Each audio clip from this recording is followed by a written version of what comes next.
Assalamualaikum warahmatullahi wabarakatuh. Di sini saya akan mempresentasikan hasil penyusunan proposal judul saya, yaitu Sistem Bantu Pemilihan Dosen Pembimbing Tugas Akhir berdasarkan kategori pilihan dan keahlian dosen menggunakan naive Bayes. Saya Ridwan Koji dengan NIM 3411191044. Untuk abstraknya, ketetapan pemilihan dosen pembimbing proposal dan tugas akhir bagi mahasiswa mempunyai peranan penting bagi penentuan keberhasilan kelulusan tugas akhir mahasiswa. Mahasiswa memerlukan dosen pembimbing tugas akhir yang dapat memberikan masukan arahan dan penjelasan serta memahami secara penuh tema dan studi kasus tugas akhir. Dengan demikian, diharapkan mahasiswa dapat mengerjakan tugas akhir dengan baik, lancar, dan selesai tepat waktu. Untuk itu diperlukan ketepatan pemberian dosen pembimbing bagi mahasiswa yang mengambil SKS proposal maupun tugas akhir. Seperti halnya pada mahasiswa Teknik Informatika Universitas Jenderal Ahmad Yani, sistem bantu rekomendasi pemilihan dosen pembimbing tugas akhir pada prodi Teknik Informatika Yani ini adalah solusi dari permasalahan. Sistem rekomendasi dosen pembimbing yang dibangun memanfaatkan algoritma naive Bayes classifier sebagai penentu hasil probabilitas dosen yang dapat dipilih mahasiswa. Naive Bayes merupakan teknik prediksi berbasis probabilitik sederhana yang berdasar pada penerapan teorema Bayes atau aturan Bayes dengan asumsi independensi atau ketidaktergantungan yang kuat.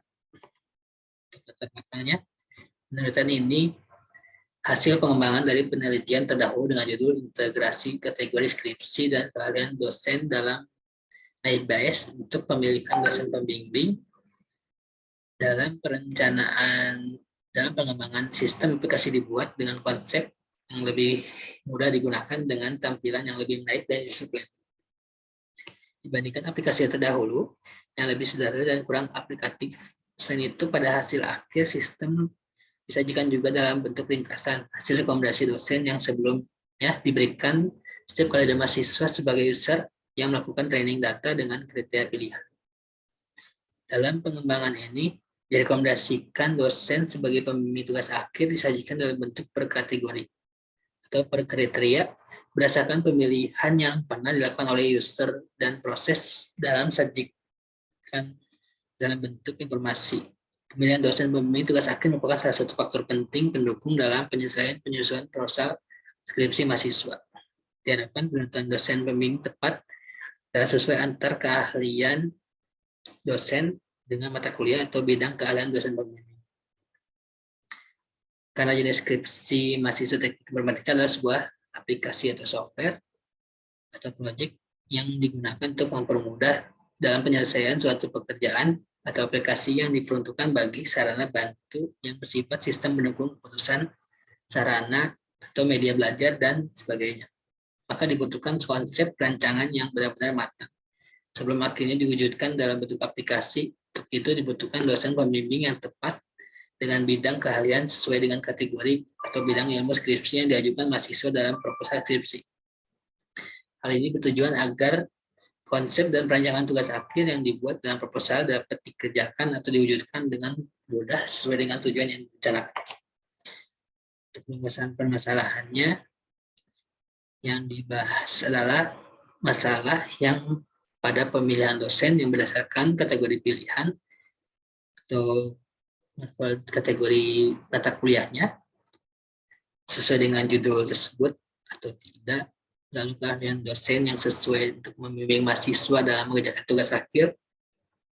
Jadi dapat memutuskan dosen yang tepat dalam membantu bimbingan tugas akhir sesuai dengan keahliannya dan kategori mata kuliah. Tujuan penelitiannya yaitu ingin dicapai adalah membantu mahasiswa dalam memilih dosen pembimbing berdasarkan kategori dan keahlian menggunakan naive Bayes dengan mengimplementasikan ke sebuah aplikasi. Dengan begitu mahasiswa dapat memilih dengan tepat dosen yang cocok sesuai data dan data kriteria dan dapat mengerjakan tugas akhir tanpa hambatan seperti domisili antara mahasiswa dan dosen dekat, waktu kosong atau jam bimbingan. Berarti manfaat yang diharapkan dari penulis ini adalah membantu dosen dalam membimbing karena sesuai dengan kemampuan dosen dan mahasiswa tersebut jadi sejalan. Batasan masalahnya, ruang lingkup penelitian ini dibatasi pada data mahasiswa jurusan informatika. Terdapat dosen yang tidak sesuai kriteria mahasiswa, menjadikan sulit mahasiswa dalam bimbingan tugas akhir. Kegagalan tugas akhir menjadi hambatan mahasiswa untuk lulus, dikarenakan itu bimbingan harus dimanfaatkan semaksimal mungkin. Untuk keluaran dan manfaat penelitiannya, pertama, memberikan informasi data dosen berdasarkan kategori pilihan mata kuliah, keahlian dosennya. Lalu pada aplikasi, serta dapat membantu dosen agar lebih mudah menjelaskan dalam bimbingan. Karena mahasiswa yang mencari dosen sesuai kriteria. Hal yang kedua, dapat membantu mahasiswa dalam mengevaluasi tugas akhir dalam bimbingan yang maksimal sesuai dengan kriteria tambah hambatan. Untuk tinjauan pustakanya, diambil dari kasih P dalam kurung N.D ini, yaitu dengan judul integrasi kategori skripsi dan keahlian dosen naib BAS untuk pemilihan dosen pembimbing dalam pengembangan sistem atau aplikasi dibuat dengan konsep yang lebih mudah digunakan dengan tampilan yang lebih menarik dan user friendly dibandingkan aplikasi terdahulu yang lebih sederhana dan kurang aplikatif. Selain itu, pada hasil akhir sistem disajikan juga dalam bentuk ringkasan atau hasil rekomendasi dosen yang sebelumnya diberikan setiap kali ada mahasiswa sebagai user yang melakukan training data dengan data kriteria pemilihan. Dalam pengembangan ini, rekomendasi dosen sebagai bimbingan tugas akhir disajikan dalam bentuk per kategori atau per kriteria berdasarkan pemilihan yang pernah dilakukan oleh user, dan proses dalam sistem disajikan dalam bentuk informasi. Kedua, ada naib BAS yang dari Fitri Wanti 2018 yang algoritma naib BAS, pengklasifikasian dengan probabilitas dan statistik yang dikemukakan oleh ilmuwan Inggris yang bernama Thomas Bayes, yaitu memprediksi peluang di masa depan berdasarkan pengalaman di masa sebelumnya. Naib Bayes adalah algoritma yang membutuhkan jumlah data latih yang kecil untuk menentukan estimasi parameter yang diperlukan dalam proses pengklasifikasi. Naib Bayes sering bekerja jauh lebih baik dalam kebanyakan situasi dunia nyata yang kompleks daripada yang diharapkan. Untuk metode penelitiannya, yang pertama, mahasiswa mengumpulkan data dosen. Itu ya, di sini terdapat dua kelas, yaitu mahasiswa dan dosen. Mahasiswa melakukan pengumpulan data. Yang pertama, atributnya dilihat dari keahlian dosen dan kategori pemilihan seperti jurusan mata kuliahnya. Lalu ada jam waktu bimbingannya sesuai. Lalu domisili mahasiswa dan dosen dekat atau mendukung. Jika tidak, maka mahasiswa akan mengumpulkan data kembali. Jika datanya diproses, maka perhitungan naib Bayes akan dilakukan untuk mencocokkan kriteria mahasiswa sesuai dengan dosen tersebut.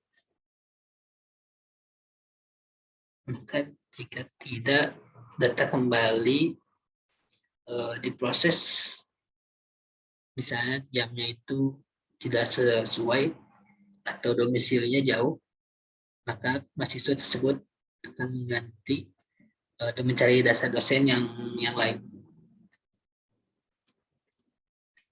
Adapun metode yang digunakan untuk mendapatkan informasi yang dikerjakan pada saat pengembangan sistem, yaitu pertama ada observasi, yaitu kegiatan yang dilakukan dengan sebuah pengamatan objek yang sedang diteliti.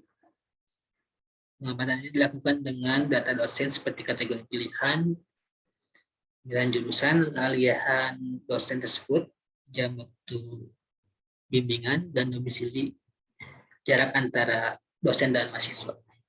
Kedua, ada wawancara.